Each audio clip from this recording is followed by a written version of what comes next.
All right, it's that time of the year where hardware leaks already start becoming a thing.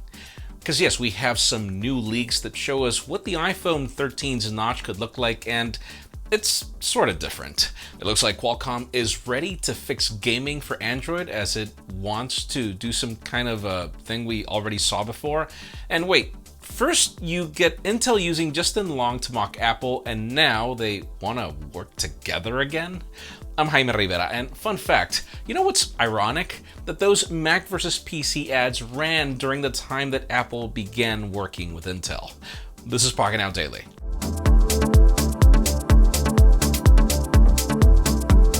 As expected, the news today begin with deals, and I gotta hand it to Samsung because the company continues to be aggressive about them. They're currently running a Discover Spring event, even if we're waiting for the weather in New York, which brings some good deals for their smartphones, but of course you have to have an eligible device for trade-in, starting with the Galaxy Note20 Ultra, which is available for $750, along with $50 in instant credit.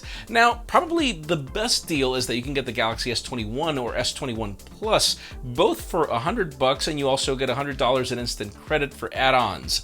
If you're looking for the Galaxy S21 Ultra, that one is available for $299, and you also get the credit. Finally, if you're looking for a foldable, the Z Fold 2 is available for $1449, and again, all these prices are if you have an eligible device for trade-in. Now, moving on from Sammy, you can grab the iPhone 11 Pro for $120 off on Woot, leaving it at $880. And finally, the Google Pixel 4 is available for $317 off its original price, leaving it at $482. We have more deals on MacBooks, headphones, the Apple Watch, and more in the description. Now, all right. Let's move on to Intel just for a quick second, as it looks like their marketing team does not talk to the rest of their departments. If you remember, last week they launched those ads with Justin Long, aka the Mac himself, on how PCs are better since they're still powered by Intel. Well, now their CEO just went on record basically to say that they want to become a major provider of products that include x86 and ARM chips, with one of the companies that they plan to serve being Apple. I know, it's hilarious considering that they sold their ARM business years ago, even if Apple asked them to collaborate with them, and now they also want to work with Apple after everything that's happening. But alright, since we started talking Apple chips, let's also mention iPad Pros. The guys over at 9to5Mac have found references of an A14X chip on iOS 14.5 source code, which we're still waiting on, and that all makes sense, but apparently the report mentions that A14X is based on the T8103, which is the codename of the M1 chip. This goes along with a previous Bloomberg report where they claim that we could expect an updated and faster processor that was on par with the M1. So yeah, we should be getting close to their iPad Pros with better processors, mini LED displays, and more. Hopefully sometime in April. And yeah, I wish they ran Mac OS, but regardless, I mean, if they used an iPad chip for the developer preview of, the new Big Sur, then all this makes a lot of sense. Let's move the spotlight on to some rather sad news. Let's talk about LG. I've been waiting for their V or their G, and yeah. Last week, some reports came out that LG's Rollable was back in play, even with the rumors that LG might sell their smartphone business.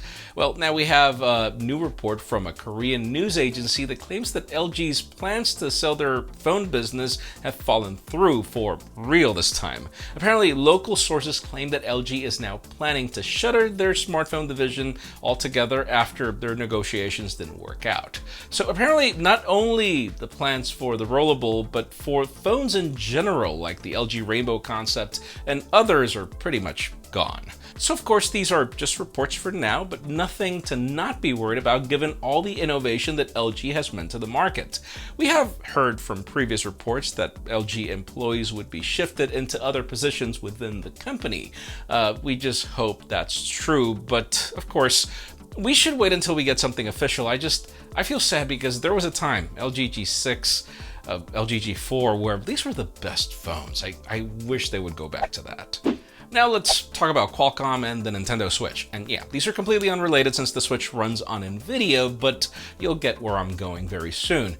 According to a new report from Android Police, Qualcomm is taking a Snapdragon chip and putting it into an Android-powered gaming console that has detachable controllers and also the ability to connect to televisions. So yeah, it's not really a Nintendo Switch, but Qualcomm wants to create sort of a Switch. The report claims that the core of the device would be thicker and bulkier than a smartphone, and we could expect this chip to be the next generation Snapdragon Silicon, which could be released in Q1 2022, meaning it's most likely the successor to the 888. It would also bring a 6,000 mAh battery with quick charge, 5G, dual zone haptics, an SD card slot, Bluetooth, and more, with the controllers being sourced by a third party. Let's hope that also supports Bluetooth audio, by the way. But now this console would be running a customized launcher of Android 12, and besides the Play Store, it could also bring Epic Games Store pre-installed, which makes it very interesting considering their catalog. The target price is reportedly around $300, which is great, but we don't know exactly when we should expect it. We'll see how the report evolves, as we already saw NVIDIA doing the Shield and it flopped. That being said, Android games have evolved a lot since then.